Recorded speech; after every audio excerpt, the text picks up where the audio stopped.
Welcome to episode 362 of In Touch with iOS, the show to talk to you about iPhone, iPad, Apple Watch, Apple TV, Vision Pro, Mac, and related technologies. I'm your host, Dave Ginsburg, and we've got our panel here this week, and Chuck Joyner's back. How you doing, Chuck? I'm doing great, Dave. Good to be here on a Thursday night. Yeah. I wish it was the end of the week, but it's not for most of us. Yes. Okay, there's a well-being day for my company, and we're very proud of that. But I know, but you don't like that too much. So. Oh, anyway, Marty Jencius, thanks you for being here as well. How you doing, Marty?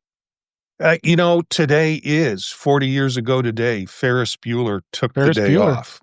He took the day off at the Cubs game, and went to a Cubs game. And June 5th, 1985 was the fictional day. Yes, that Ferris Bueller took off. That is true. So that is true. That was better. That was a spectacular movie, I must say. Spectacular. Oh, and Eric Bolden is here. How you doing, Eric? Good. That's much more relaxing now. It's good to be here. Oh, yeah. We always have some relaxing, fun times here. And made it just under the wire. Thank you for being here, Jeff Gamet. How you doing, Jeff? I'm doing great, and I'm happy to be here. Yes. Well, glad you are here, and you were able to make it. Hopefully it wasn't too hard, the traffic you said you were in. Traffic lights are horrible for managing traffic. Yeah. And when one of them is out, then it shows just how fragile the horrible system is.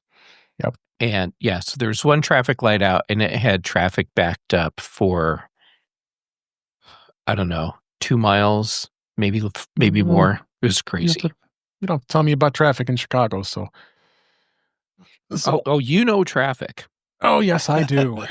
Yes, I do. So, all right, let's go and jump into the show this week. As we first always start off with is In Touch with Vision Pro. Apple released its latest transparency report, and it was a kind of a focus on Vision Pro users, and I thought this was interesting to discuss. It is a report that covering the government and private party data requests. It was from January to June of 2024, and they actually explore some of the impacts, especially if you use Vision Pro. So these are some of the key highlights. No geofence data is shared. Apple confirms that it cannot provide geofence data to authorities, and that's great news for Vision Pro users concerned about location privacy. Emergency requests scrutinized. Apple only releases user info during emergencies involving imminent harm, and then that was after a legal review. Push notification data rarely shared. Is about 28% of the push tokens requests from the U.S. authorities that resulted in Apple sharing that user info. A little high, 28%. Contact access required a warrant. Law enforcement must obtain a valid search warrant in the U.S. or MLAT request. International for Apple to share content like iCloud backups or spatial media. And then finally was the data minimization in action. Vision Pro users who can benefit from Apple's stance on limiting stored data and rejecting overly broad, invalid requests. So why does this really matter? If you're using a Vision Pro for apps for productivity, entertainment, or immersive experiences, understanding Apple's legal boundaries will reinforce your trust with the privacy-first design. Your spatial data, app interactions, and locations are not easily accessible, even under legal pressures. So makes me feel good. I mean, I think we all here probably pretty much knew that Apple's stance on privacy in general is like this. What did you think on this, Eric? What Apple did announce with this? It is really good to hear, and the idea that even when a request comes in that looks like they need to do something, they go and review it again just to make sure it's legal. That's a good sign. So they're doing all of the due process that we're finding is very important now. Yeah. Marty, anything to add on this? Well, I think the convenience right now that Vision Pro has is that there's not a lot of device units out there. True. So comparing to other places and other devices that Apple products that people would use. So we're kind of flying under the radar with a lot of this. I think, particularly Eric uses it as a lot of work interface. And so I can understand his excitement about it. And I think it's good for people who are using it for productivity. Yeah. I didn't get into the transparency report, but I'm really curious about the number of requests. They talked about increasing requests that have come over the years. And I'm really curious about if they've been receiving more requests from the UK, considering what they're trying to do with pulling data. That is true. Chuck, you have anything to add on this?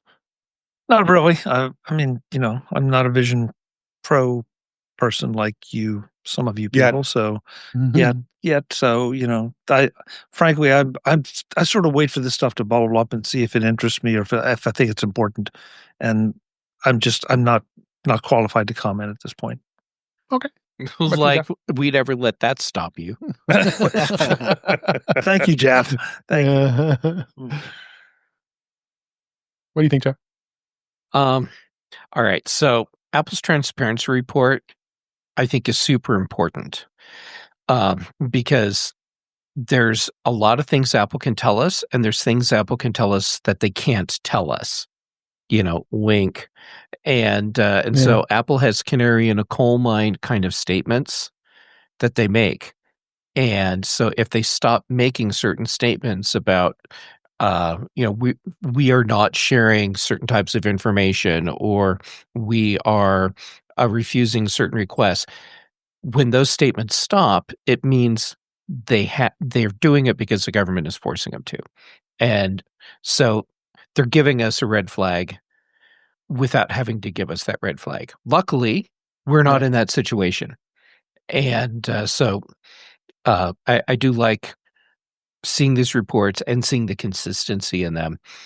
The other thing that I take away from these reports every year is that Apple is still in the default mode of asking why when they get these requests, instead of being in a default mode of saying, okay.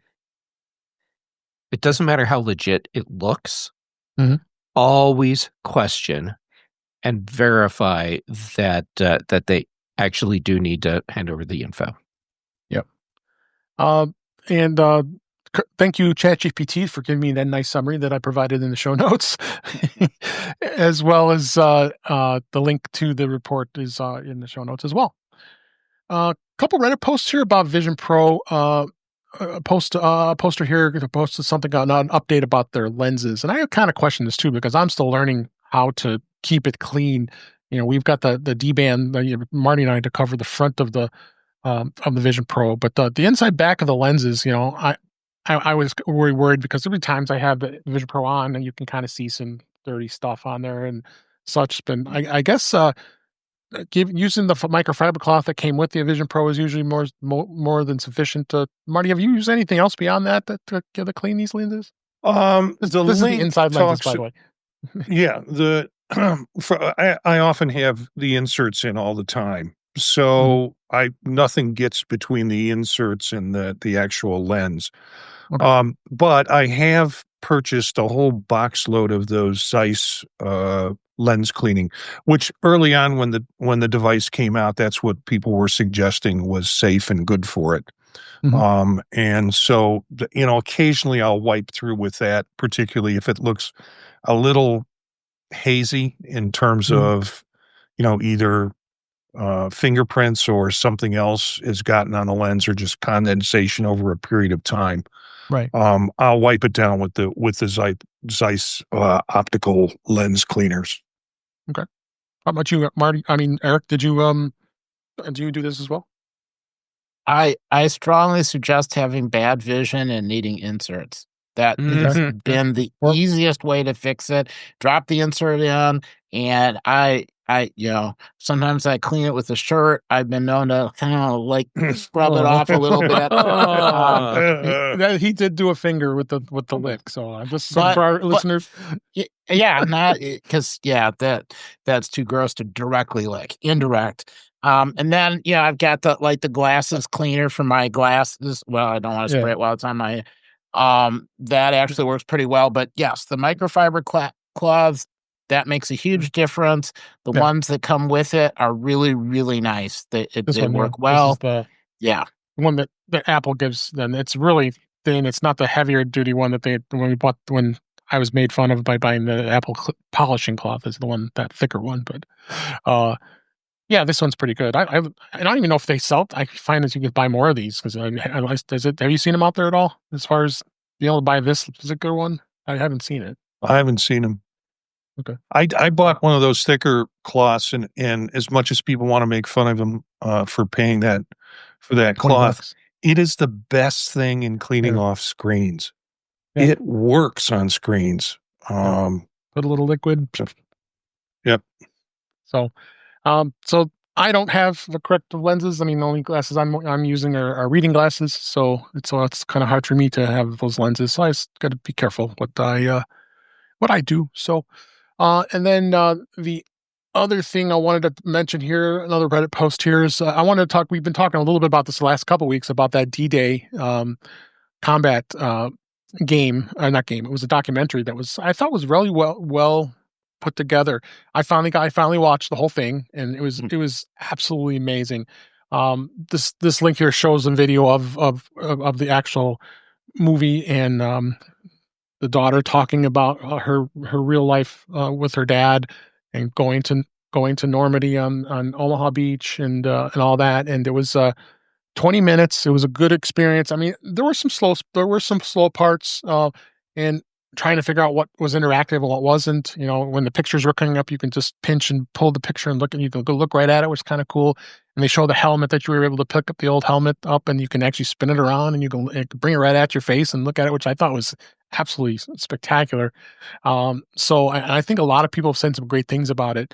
I know the one thing you made a comment on, Marty, was like if you close it or if you went away from the app, it would start over again, which was kind of a bummer. It happened to me, so I had to advance it again to go back where I left off. So, but I think the app developer did a pretty good job considering being able to document all this information. This was the was the 70th anniversary, is it, of D-Day? I think it was. So any more added thoughts you wanted to add with Marty on this? With this the thing that bothers me the most about it is there's no way to move that back like 15 seconds. Right. Because when I finally got to the interactive part, it's like, okay, I can pick up the helmet, but there are other objects in there that you can pick up, and it just doesn't sustain itself long enough to pick up the other objects and be comfortable with it. But I do say this is an interesting way in which they put this together, and the format includes the spatial video, which some of that which they've converted, the spatial photography, taking black and whites and adding dimensions to it. It has that sort of gaming aspect to it. Some things that you see in meta games where you can pick objects up and move them around, and also in Apple games too. I mean, in the Vision Pro games. And it's a combination of all of that with a good story kind of weaved around it. So it's a really different model for storytelling. Yeah. And I also add, I'll get right to you, Eric. I also add, I thought it was super cool. You could pick up the camera, the old Bell & Howell camera, and I'm spinning around it because I worked many years ago. I worked for the company that was still supporting Bell & Howell 8mm cameras and stuff.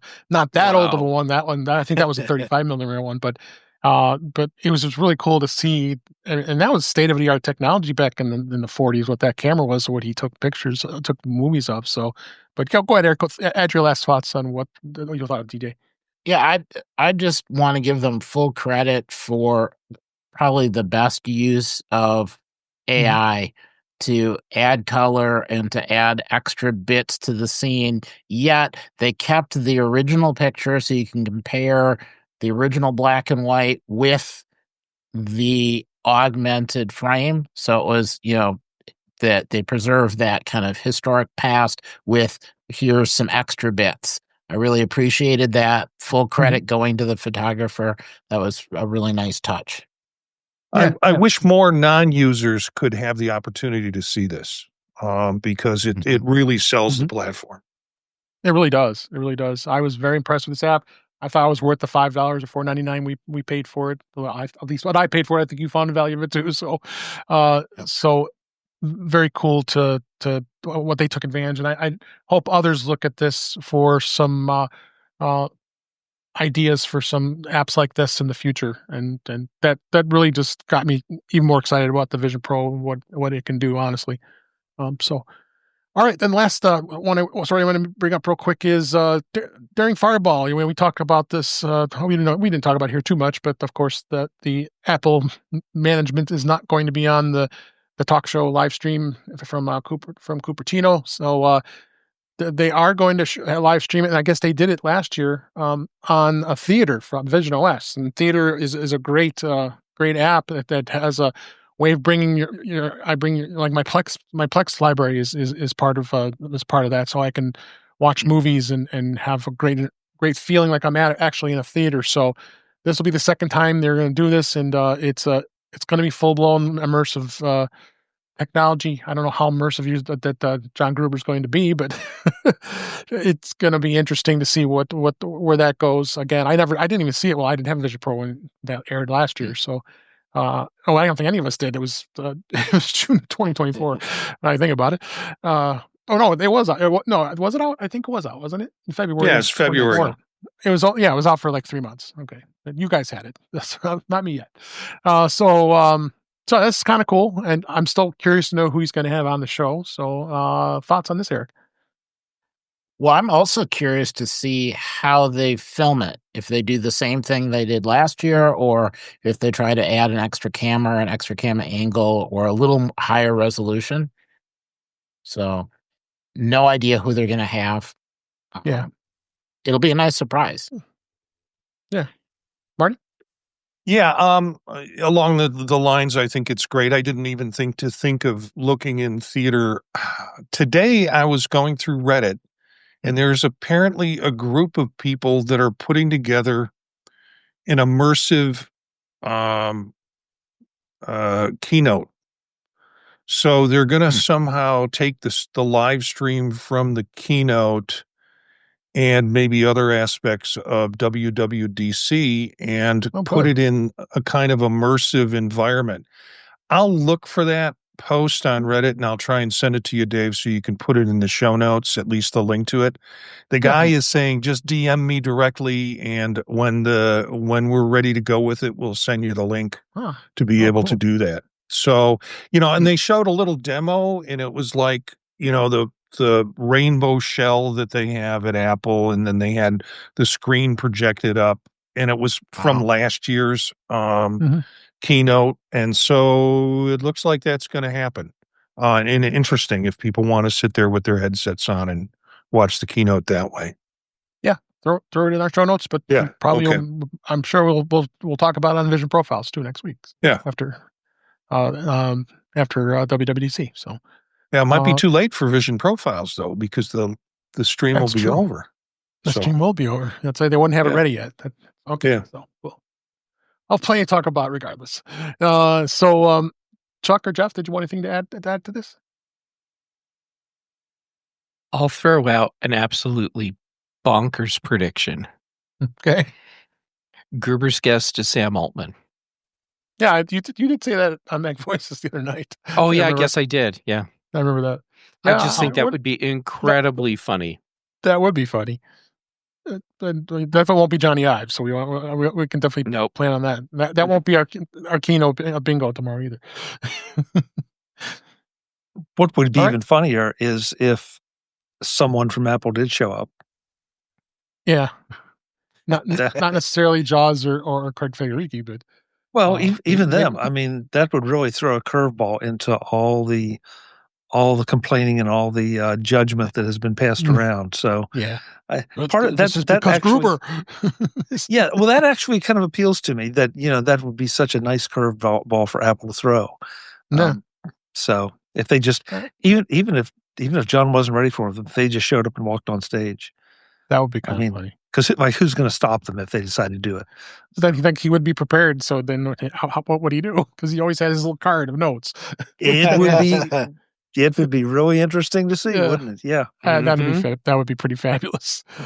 All right. So beta this week. We still aren't in beta yet. We can expect to hear all the announcements this coming Monday on June 9th from WWDC. Meanwhile, there is just some talk about what they can possibly expect, that they might release 18.6 as one of the final updates before allegedly iOS 26. We think that's going to be announced. So they're saying what the timing is really going to be with this and what to expect. So far, the timing is going to be the Apple software engineers have been internally testing 18.6 since late March. Interesting. According to the Mac Rumors is where this is from, the visitors logs. And the first beta of 13.6 through 16.6 were all released prior to the WWDC over the years. I don't know if you can really bring that, and they got the grid to show the last 4 or 5 iOS releases. So you're definitely going to expect an announcement for the beta for iOS 26, I would anticipate. And even Mark Gurman from Bloomberg said that 18.6 could enable Apple Intelligence in China, which is a possibility. But there's still an update on that China is still, it's been delayed because of Chinese regulatory agencies, of course. No surprise there. But it's also probably going to include some bug fixes and patch and security vulnerabilities like it always does. So, Jeff, do you have any thoughts on this? If we're at a point in the news cycle where people are speculating on what's going to be in a 0.6 update, and they're like, yeah, we got nothing. What that tells me is we must be really close to WWDC, and and people are scraping for news. Yeah. Yeah, we'll get what we get when we get it, because that's how Apple rolls. And yet I have a prediction for 18.6. It will add in support for an as of yet unannounced product.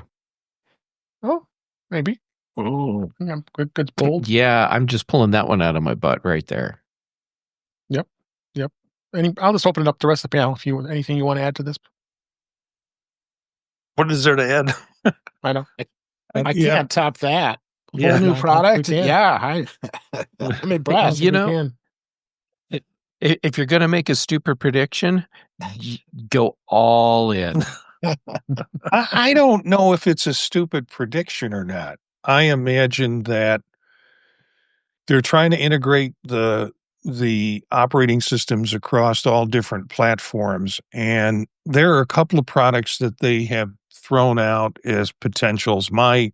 I have my wish list on, even if they're leaking a product or saying, hey, this is what we're working on next. It wouldn't surprise me that they've already started considering what code's going to go into it. And so I don't think it's that wacky of a prediction. Marty, you're being an enabler. Yeah, well, I know. And we might find out tomorrow on the Mac Show too. All right, let's go ahead and move on. In touch with the Mac this week. Not much to talk about other than, I guess we'll go by the rumor it did get leaked. So that we have, they're pretty sure that the next big macOS update will be reportedly be taking a trip to Tahoe. Lake Tahoe is renowned for its deep blue water, which could be an allusion to the user interface of the overhaul of the expected new macOS. And this was according to Bloomberg's Mark Gurman. Apple has decided on the name of macOS 26. And it's going to be called Tahoe, after Lake Tahoe in Northern California. So I know these are rumors, and we probably ruin the surprise when they do announce it, but that's okay.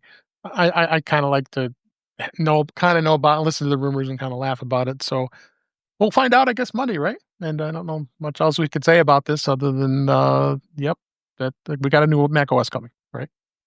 So if Sequoia, which I've always found hard to spell, tall trees, I think Tahoe is an advancement. If Sequoia's tall trees, what will Tahoe be, Jeff?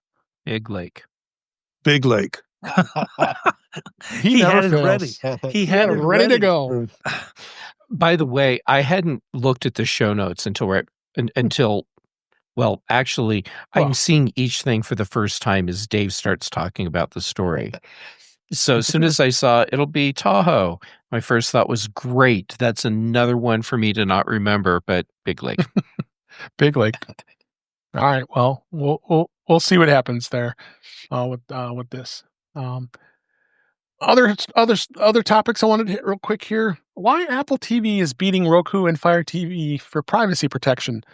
The Apple TV has been much more private than its competing streaming hardware, offering users a rare refuge from the persuasive tracking that defines most smart TV experiences. And this was a comprehensive analysis, actually, on Ars Technica.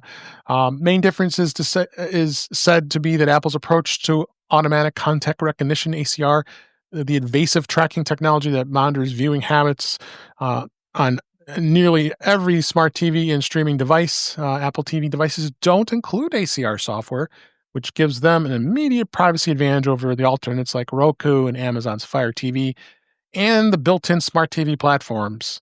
But the report also notes that during setup, Apple TV users can easily disable the S-Lady, the location tracking, and now analytics during its sharing with Apple. So in contrast, competing services don't even give you an option. So I would tend to agree with this wholeheartedly that Apple TV, I have always said, is the best platform. Not that I think all of us here are a little biased because it's an Apple product, but this very reason. I can't stand smart TV at all. I just disable them. I don't even want to use them. I mean, I've set them up just I want to play and see what they do, and I'm not sharing anything because I don't use it. So you're not going to really have any of my habits. My TV's hooked up to an HDMI connection, and it's doing all its driving through the Apple TV. But yeah, this is another reason why I wholeheartedly trust to have an Apple TV, and why it's worth the extra money for it. I'll start with you, Chuck. What do you think on this?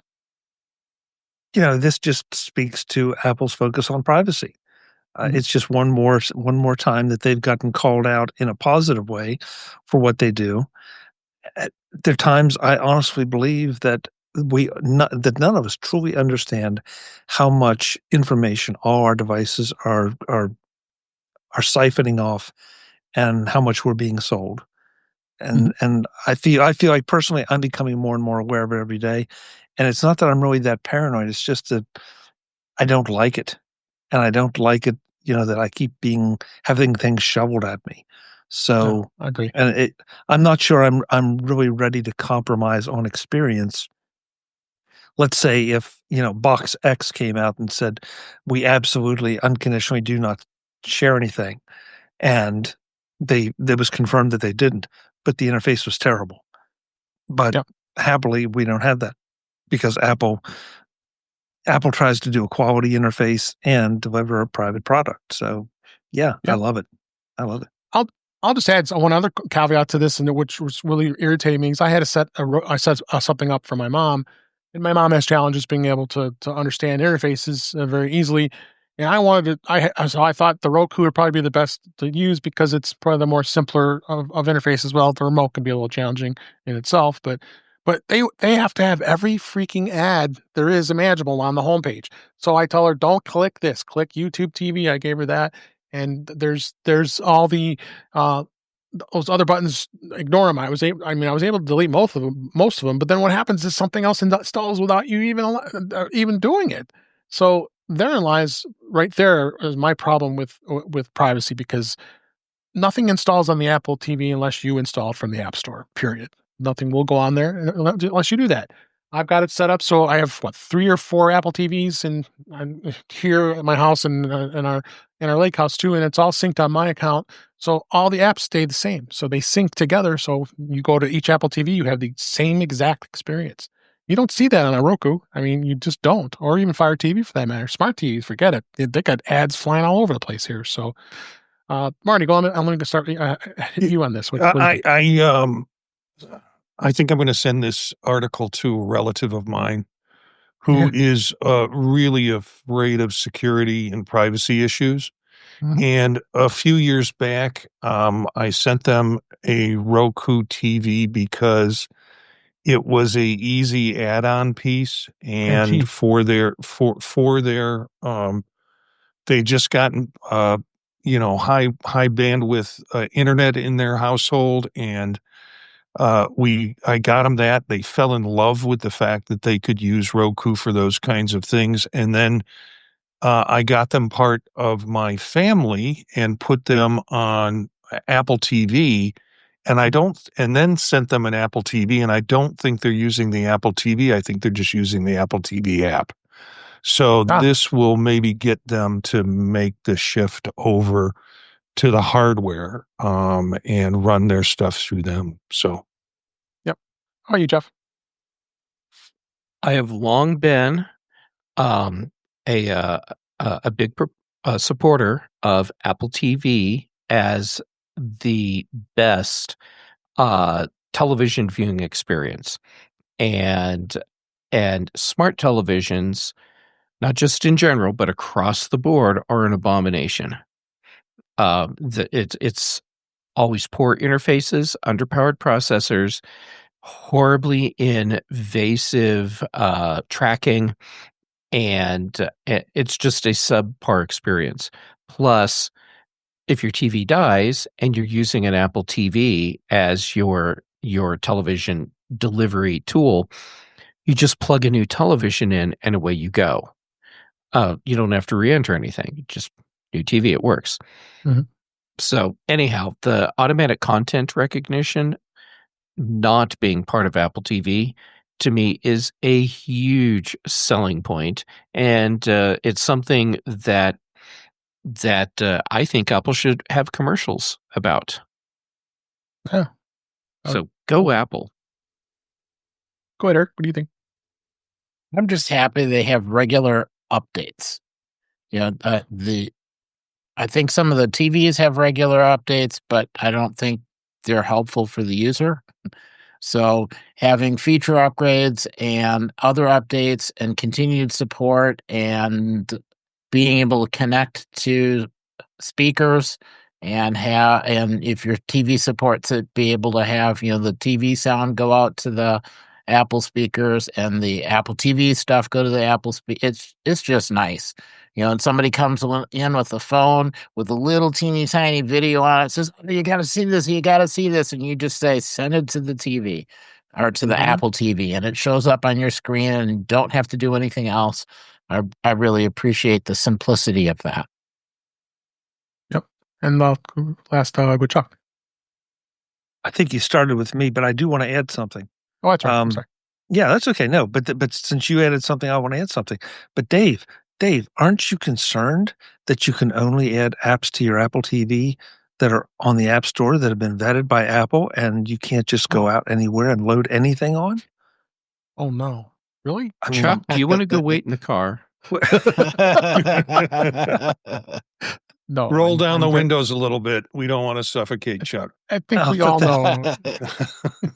I mean, I find it really ironic that, in one place they're being praised as protectors of privacy and everything, and in other places they're being forced to open it up so that we are allowed to install malware on our devices. Thank you very much. No, that's a very valid point. All right, next story, next topic here.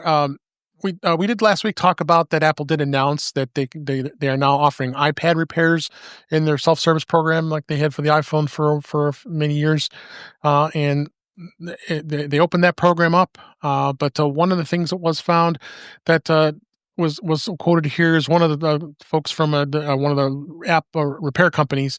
It's called XI Repair. Said that hidden within the iPad announcement was some very good news. Same-day repairs on iPads are now available for the very first time. That's because Apple has never repaired their devices within stores. So they always had to be shipped out, like we talked about. Like they are going to do them in stores. Of course, gives you delays and not being without your iPad. But these large independent shops are now going to be able to keep enough parts on stock to be able to perform the repairs on the spot. Apple may may even choose to ship the iPad parts to the local repair companies, meaning that Apple Care warranty repairs could potentially be completed faster as well.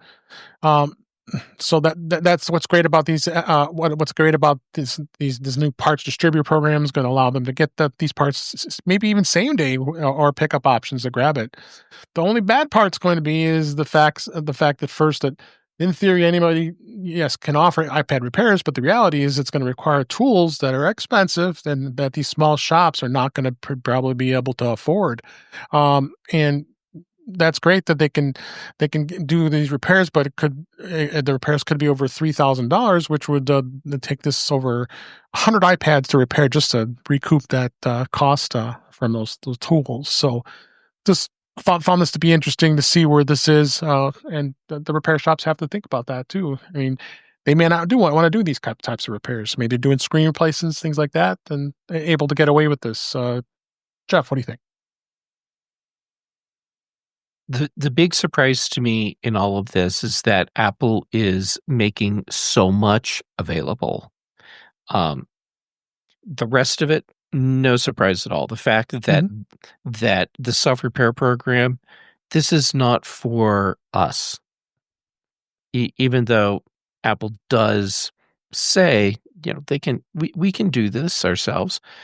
Yeah, this is for repair shops. But the fact that it's cost prohibitive even for a lot of repair shops, and the cost to do the repairs is going to be cost prohibitive for customers. Right. None of this surprises me at all. Nope. What do you think, Mark? The right to repair that's being pushed on the devices, they've found a way to do it. Now, it's not very appealing. They didn't say they had to come up with a good process. They just had to come up with a process that allowed people to do it. And, the folks who are going to do those in stores, there's a cost involved in it with the tools, as you laid out, Dave. It just doesn't make me feel any more secure about taking it to a repair shop to have done it. I'm not sure the article says that Apple will start doing them in their stores, like same-day repairs. It's saying that they're possible with these other providers, that it could be done. And I bet they're still sending them out to other places to have it done. I mean, to their own shop to have it done. Right. Chuck, want to add something? Only that I think the part about making this easier, I think it was Jeff that said it, making it easier for those legitimate, credible shops is a good thing, so that they are getting the right parts, they have access to the tools that they really need. And there are, let's be fair about it, there are some really good third-party Apple and tech shops out there that are competent to do this. It's one of those things I still would want to be ultra careful with. But if you are lucky enough to have one of those shops in your area, this would have to be a boon for them, I would think. Other than that, I'm not going to crack any of my iPads. Just not going to happen. I've publicly said that too. I'll never repair my own devices. Eric, you can wrap this one up.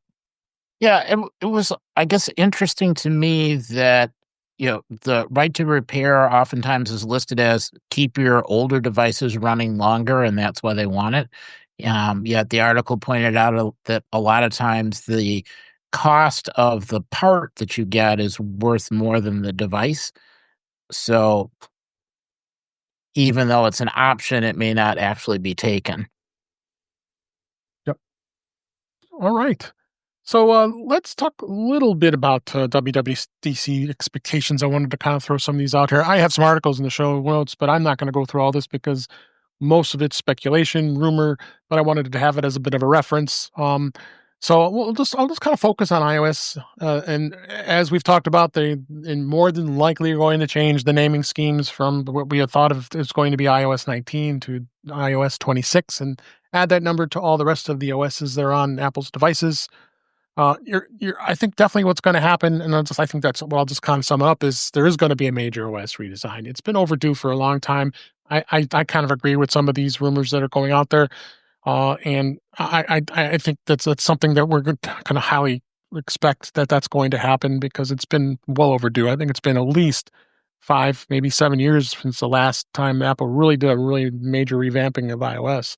So I'll open up to the panel. I mean, all the stuff you've read, is anything that caught your eye that might be something that is you think is going to happen when the announcements happen on Monday, the June 9th?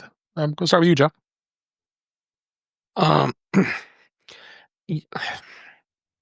So much of what we're expecting feels like the low-hanging fruit. Mhm. And I am expecting Apple to talk about Apple Intelligence and to show off new features. Although what I hope they do is focus on the features that they already promised that aren't available. And I hope we finally get some improvement in the S Lady. I expect we will get the this rumored new interface, an interface refresh that that does unify to a degree the Apple interface experience across all devices. Yeah, I'm not expecting to be overly surprised with announcements for operating systems, and that's not a bad thing. What I want them to do is actually really double down on taking what's already there and making it work better, or making it work right, or actually just making it work. Making it work. Yeah, definitely. What do you think, Chuck? Is anything that's been you're seeing things? I know you don't follow a lot of this very closely, but there might be something that you might think that could come to WWDC announcements. Oh, I think that we're going to see enhancements to the operating system. I mean, whatever its name is, or whenever it arrives. And my prediction is that about half the people are going to be happy with them, the other half are not. No matter what they are, it doesn't matter. That always seems to be the way it works out. I'm kind of with Jeff and some of your comments. I would like to see things tightened down a little bit and polished. I think we're overdue for a polishing session, refresh, call it what you will. Anytime I start hearing the OS redesign, I get a little nervous, because okay, you're going to throw out a lot of institutional knowledge with people, and are you really going to enhance the experience? I'm open to it. I'm absolutely open to it. But I just want, sometimes it feels like not just Apple, but everybody changes things to change things so they can say, we did a refresh.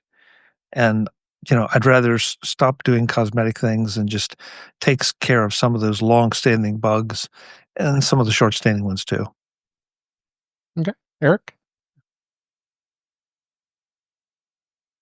I'm just going for less glitchy. Little rough spots. I want that kind of smoothed over. I kind of hope that they go further with the environments that they have in Vision Pro, and kind of do things like you can be in an environment, but then share that out to speakers so that you're surrounded by more sound around the house or what. Yeah, I think they could have some fun with that. Yep. And you, what about you, Marty?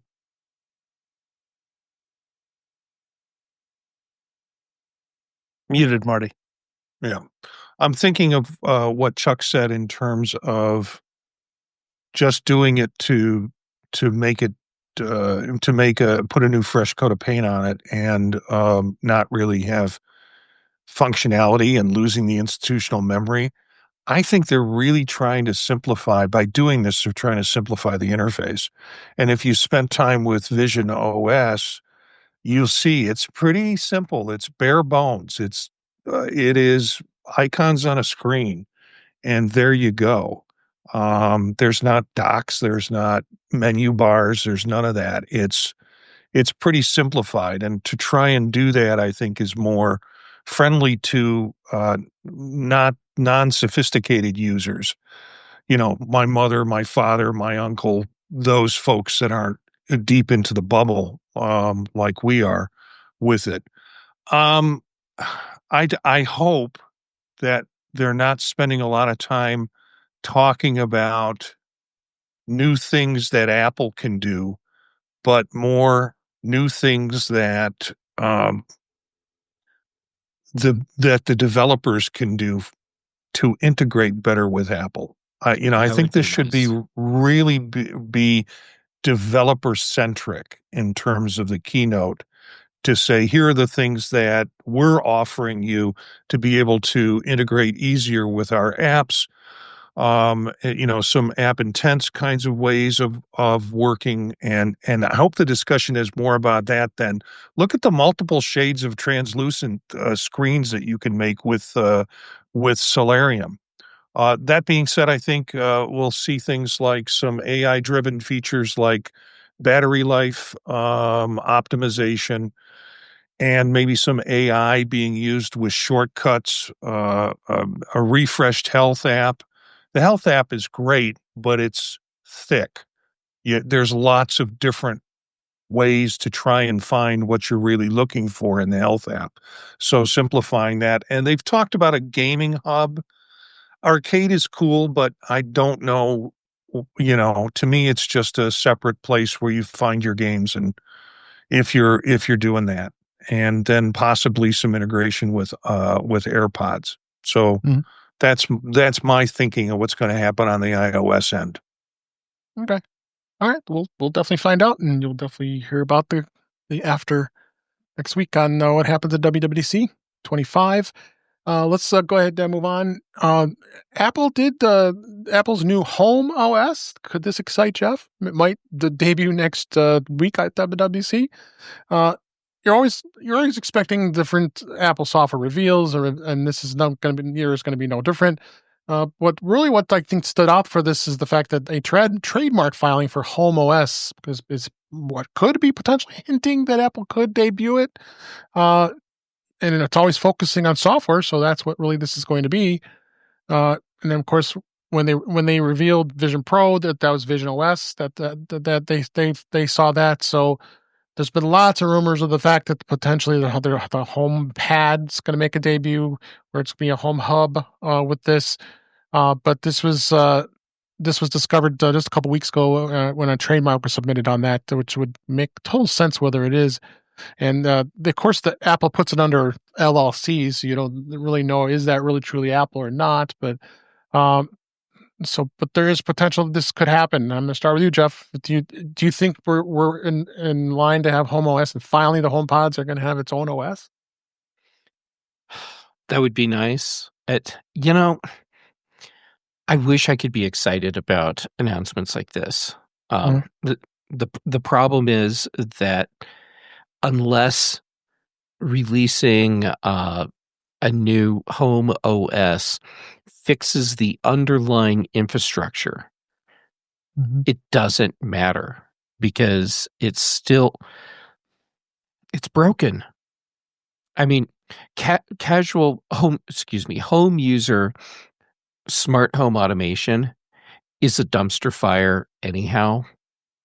And what Apple's doing on paper is great. In practice, it is just as janky and fragile as everything else. And so I'll get excited after I see what they announce and test it myself and see if it works. But as it stands right now, it is so broken that if you have one small thing go wrong with your HomeKit setup, like one little thing gets corrupted in your database, that's it. The only answer Apple has is you have to completely reset your HomeKit setup and start from scratch. Apple needs to address problems like this. So, okay, let's see if that rumored operating system, addresses these serious flaws. And if not, come on, Apple, step it up. I'm just going to open up to the rest of the panel. Has anybody ever had any thoughts, ideas on this? Some homeOS is going to happen? Is it not? Is it not going to happen? It calls me back every once in a while to try and set it up and use it. And it's like a girlfriend that you want to keep giving an extra chance to. It pleads to me and says, please take me back. Please take me back. And that lasts like one date because just the kind of things that Jeff talked about. And the other thing that would be my hope would be that it's not this home device is not what all the graphics are predicting. Basically, a home pod with a screen attached to it. I've got one of those A-Lady devices that sits up on my wall, and all it does is run ads all day, and I've completely tuned it out. And that's not the functionality I want. I want a touch screen integrated system on the wall of my kitchen, on the wall of my living room, on the wall of my office. And all of that is a place where I can choose where music's going and what am I doing and things like that. That would, if there was a new hint at a new product, that would have been, that's on my wish list. Don't think it's going to happen at WWDC. All right. Chuck or Derek, want anything?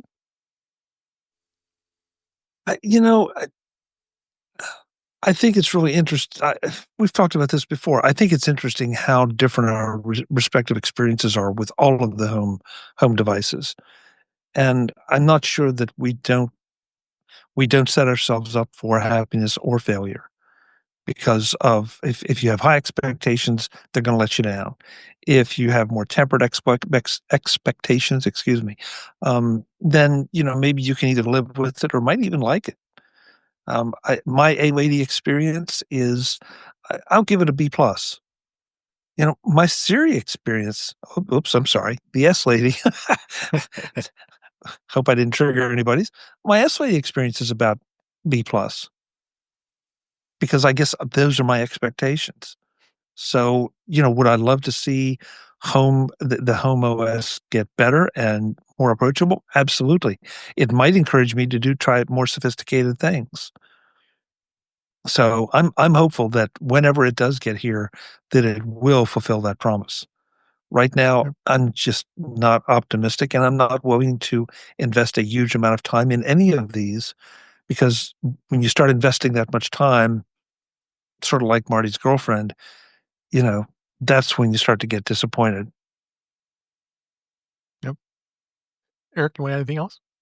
Yeah, every year there's a session on automation or control or home or something like that, and I think there'll be at least a session this year as well. I think the thought was originally that AI would be much further along, or Apple Intelligence would be much further along, and I don't see it ready now. So, still discussing the programming changes for developers makes sense, and then maybe having some product, first quarter of next year is what I would expect. Yeah, that sounds about right. Well, we'll see. All right, let's go ahead and move on to some news this week. The Instagram is going to release the app finally for iPad. It's reportedly coming soon. And when do you expect it? A few days ago, in 15 years too late, Meta released an official iPad app for WhatsApp, and then and while many celebrated the end of one of the most inevitable software holdouts in App Store history, others are asking the most obvious follow-up question: well, what about Instagram? According again to our friend Mark Gurman, on last week, he did say it's full steam ahead, and it's in development and testing a native Instagram app for the iPad. He was told that employees on the Meta Platforms campus are actively testing it for the iPad, and developing work is full steam ahead. So, but why the delay? To many, the lack of iPad support across Meta's portfolio has been long felt like a petty swipe at Apple and Mark Zuckerberg's way of getting back at Tim Cook. I don't know about that, but for one, Zuckerberg reportedly had felt personally slighted by Cook and then responded, "I wouldn't be in this situation." After journalist Kara Swisher asked, "Would he do it with Apple being faced with a privacy scandal like Cambridge Analytica?" So there you go. Let's bring all that, rehash all that up again. So again, part of the delay is technical issues, I guess, with Instagram, because Instagram does work a little differently. So, Chuck, what do you think? Is this even important? Listen, I think I'm shocked that we haven't seen this before, because no matter how upset Zuckerberg was, Zuck wants information. He wants your eyeballs, and therefore he gets the rest of you. And those big, beautiful iPad screens, and you've not been able to use the Instagram app on them. Maybe not as much for creation, but as for just sheer enjoyment. I think it's a lot easier to start doom scrolling Instagram than it is to doom scroll some of the other services. So I loved it. I love to see this because of the content consumption part of it, and I can't believe it's taken them this long. He must have really hated Tim Cook for what he said. Must have. How about you, Jeff? I have a slightly different take on the delay.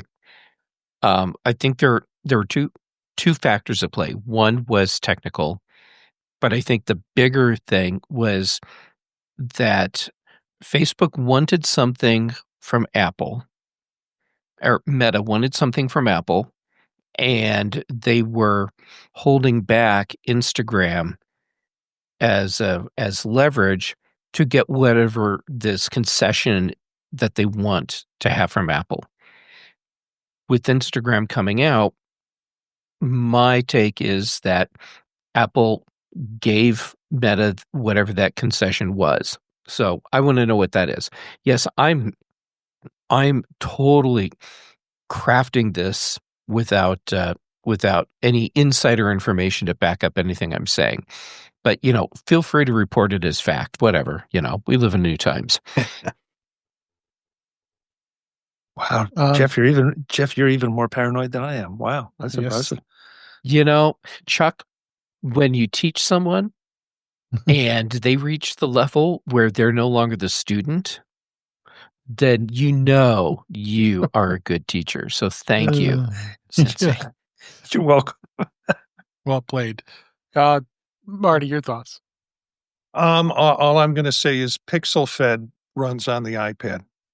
Mm-hmm. Let's get out of the trash heap that Meta can provide us, and all of the data grabbing that Meta can provide us, and Pixel Fed runs on the iPad. Oh. Eric, to wrap this one up? Yeah, foldable phones. They finally gotten big enough to be the same size as an iPad, and so. Well, could have that option too. All right, couple Apple TV Plus stories. This was sports related here. Apple TV is emerging as the leading candidate among streamers to land more Major League Baseball rights. Apple TV is reportedly the leading streamer to land some of the MLB rights, currently resting with ESPN, because ESPN decided to bail out 3 years before their contract ran out. But it may not necessarily get the rights, because NBC is eyeing for it as well, back as well. But reports emerged last month that NBC is bidding for all of ESPN's current MLB rights. But the league, like many other properties, are weighing pros and cons with all this. If it were to be a deal, probably 3 years, and then they would probably pick up like Sunday Night Baseball and maybe some of the deals that whatever other games that ESPN would show. So again, Apple TV Plus jumping in on more sports. Expanding what they have. Right now, they have the Friday Night Baseball. So I'm going to talk about that in a minute. And that's been pretty successful. And I think it's a very good experience watching the games on Friday nights when you watch it on the Apple TV Plus platform. Start with you, Marty. What do you think? Is this going to be a good thing for Apple grabbing this? besides MLS, I would like to see Apple grab a sport. And I think MLB is the sport to grab for them. They do such a good job on the Friday nights. I know, Dave, you and I have a disagreement in terms of the announcers that we're used to our you were used to our announcers that we see with our streamed.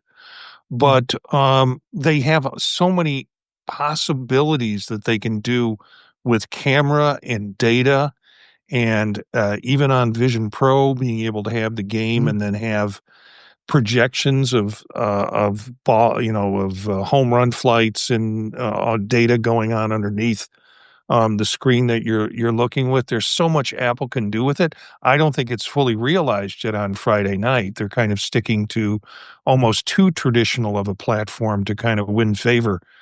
I just would be excited to see them get more games, and actually I would be fine with them being an alternative to MLB. Agree. MLB TV. Right. Eric, anything to add on this?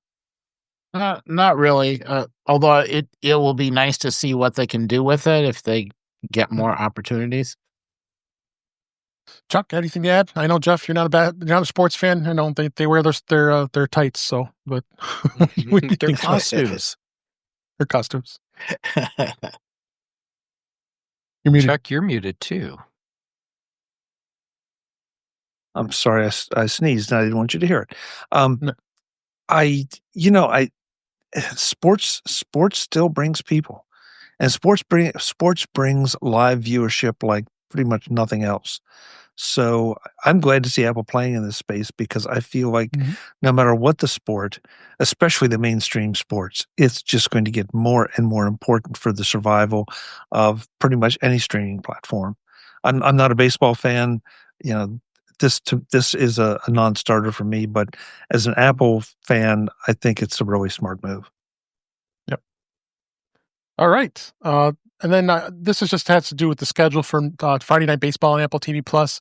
I'm excited. On July 4th, we'll be able to see our Cubbies, Marty it's at Wrigley against St. Louis Cardinals, and that's an afternoon game because it's on the 4th of July at 2:20 p.m. Eastern Time. And it looks like they got some pretty good games. Well, that second game, I don't know how really exciting that's going to be. Los Angeles Angels versus the Toronto Blue Jays. Both teams are but it looks like they got the Detroit Tigers, Seattle Mariners, and a number of other games that will be coming pretty good here soon. It's good to see they pick up good games, and we'll see. That's unusual to have an afternoon game on a Friday, but of course, being it's the holiday, that's exciting. So some good baseball.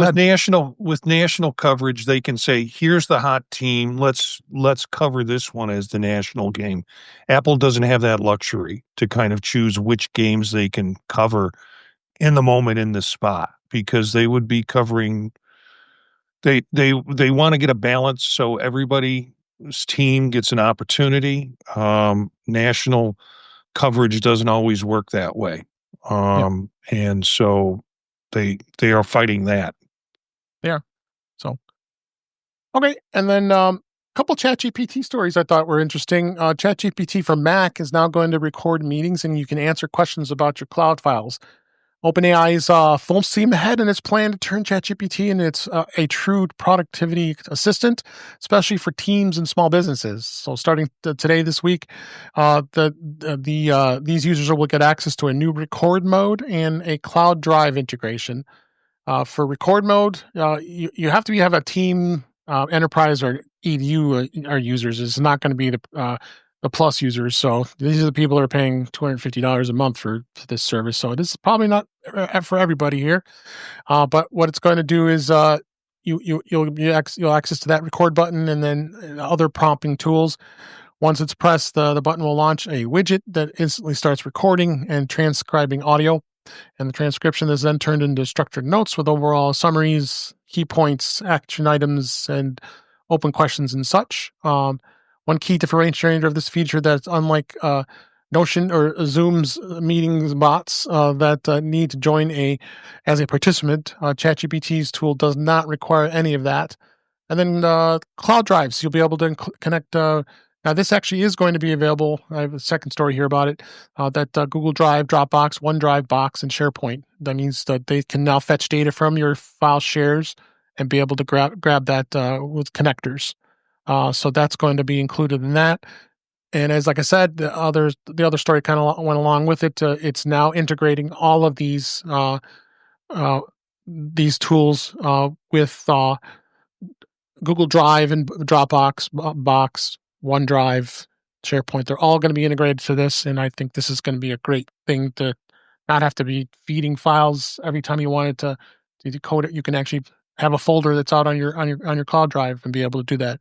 Nothing with iCloud yet, but it's got all the big players like Google Drive and Dropbox for sure. Any thoughts on this at all? They are trying to get in competition with what Zoom does, because Zoom does the AI integration and work in the workspace, and that's for the normal Zoomy people, not necessarily the enterprise Zoomy people. So this is, I think, when I read it, I thought this is what Zoom is already doing, and ChatGPT wants to get into that market or get into that way.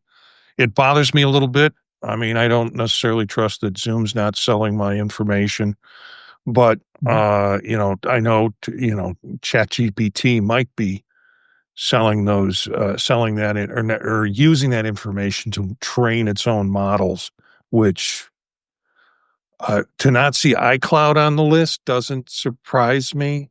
No, for that same reason. Hey, but Chuck, do you want to add anything to this? Yeah, I just with Marty. I don't think there's any question that iCloud won't be on this list, and that's not showing no disrespect to ChatGPT. It just is, not consistent with the privacy thing we already talked about. I do think, though, that this may be maybe not the first salvo, but one of the first salvos in, again, the major players trying to integrate things that some of the minor players have been doing and doing pretty well. I can think of at least 3 services right now that I have the ability to get a transcript out with minimal effort. Zoom being one of them, of course, and not going to get into the others, but on the others, I have to drop a recording in, and then it'll transcribe it. And the transcription is still fair for mainstream conversations. It's all very good.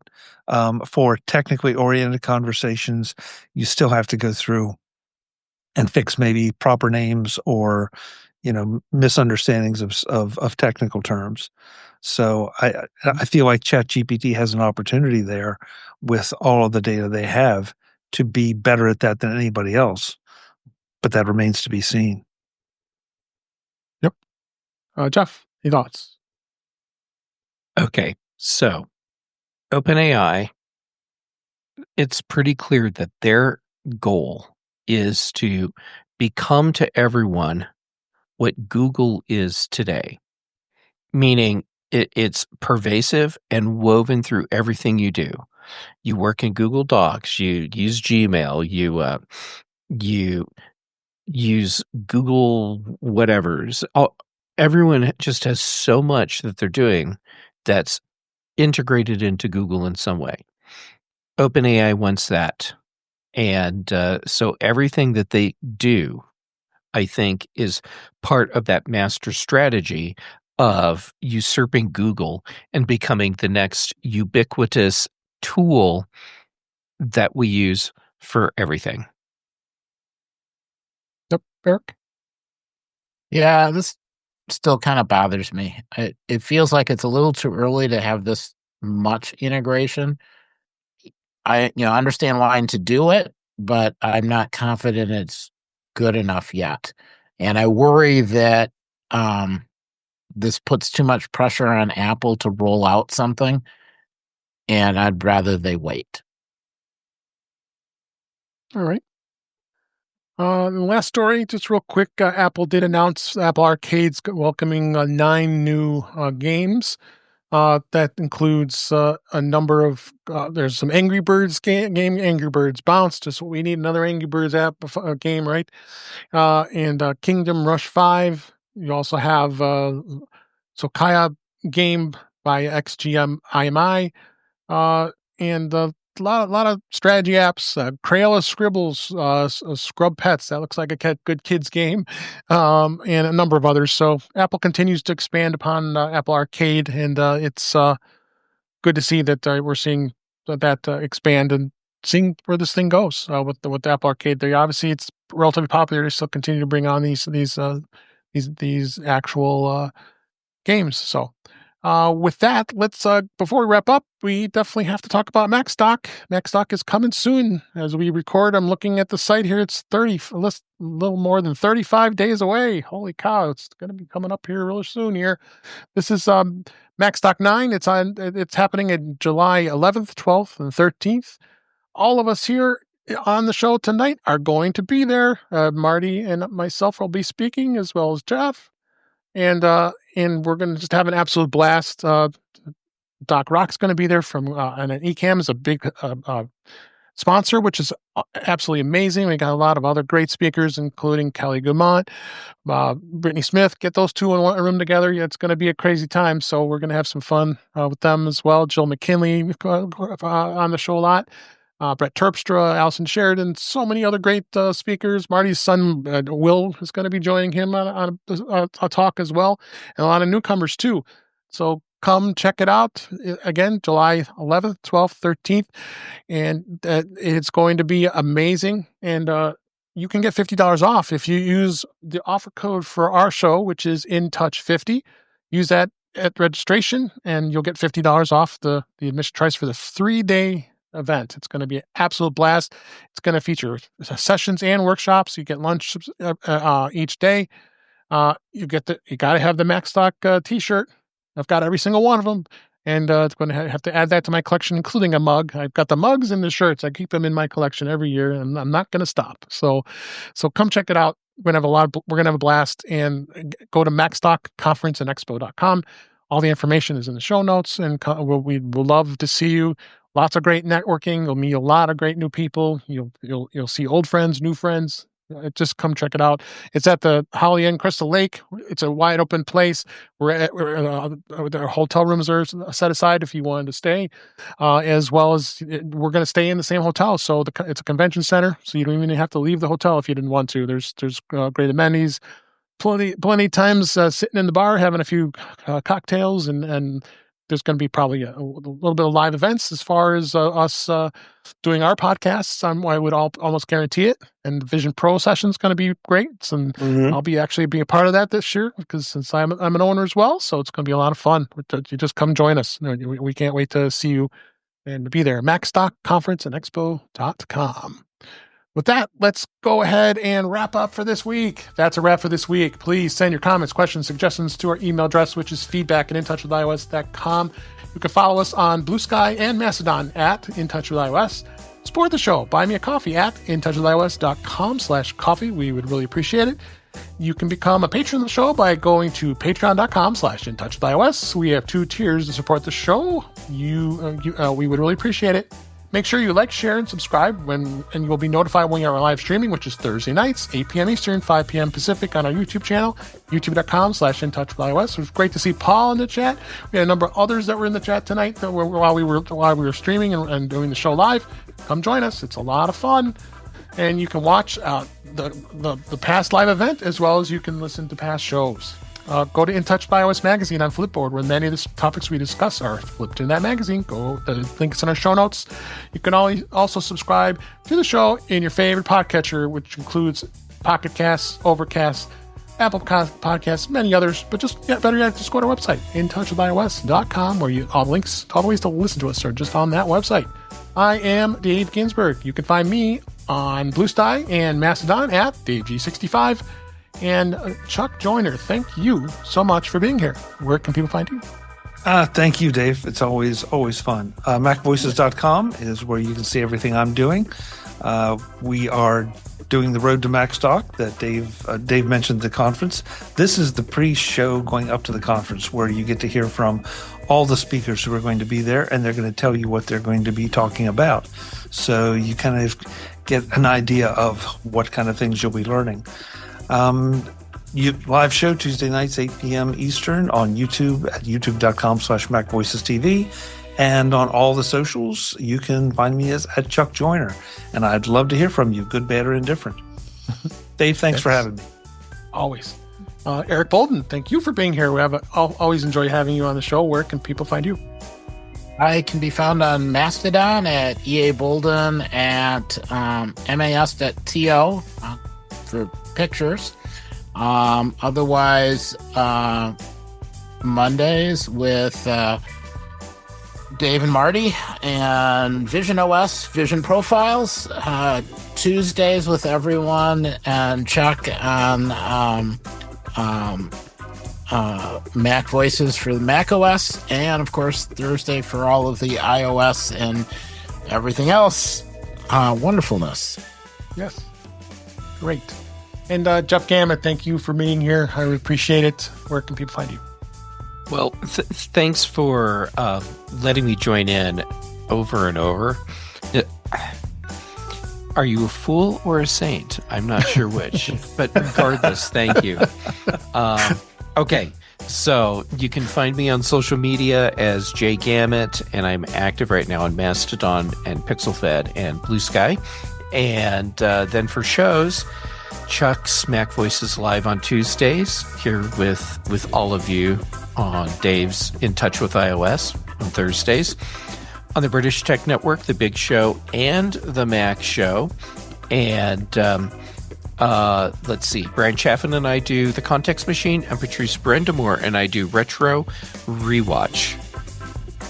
All right. And then last but certainly not least, Marty Jencius, thank you for being here. Where can people find you? You can connect with me at Jencius, Jencius, at mastodon.social or bluesky.com. And if you want to find out what's going on with the projects I'm involved in, look at the podtalk.net. Mondays with Eric and also Dave on Vision Profiles. Tuesdays with Chuck on In Touch with iOS. That's a fun group of folks to be with. And Chuck, of course, brings some marvelous articles to start off my week with his show and marvelous comments. Wednesdays, I'm kind of doing some of my own projects. Thursdays here with Dave on In Touch with iOS, and Fridays when I can make it and they don't want me in a dean's meeting. You'll catch me on the Mac Show on the British Tech Network. But everything else, you want to know what I'm into, check out thepodtalk.net. Yes. Speaking of thepodtalk.net, I'm very pleased to announce that I am going to be a regular contributor to the Vision Profiles podcast. I'm real excited about that. So thank you for you guys having me. I appreciate it. Also on Monday, we're going to be I will be on for Mac Eyes Only for another reaction time episode that Mike Potter loves to do every time Apple announces something. So we kind of have fun doing the oohs and ahs when something gets announced real time when we find out about it. So check that out. That's going to be Monday right when the WWDC starts on June 9th at 12 noon. You'll be able to go back and listen back to that too. But until then, we'll be back next week, and there's going to be plenty to talk about after the post-WWDC discussions. Among other things, I'm sure there'll be plenty of other news, but we can't wait to talk about it. But until then, thanks for listening. Thanks for watching. We appreciate it. And thanks for everybody in the YouTube chat for being there as well. And until next time, thanks for listening, and we'll talk again soon.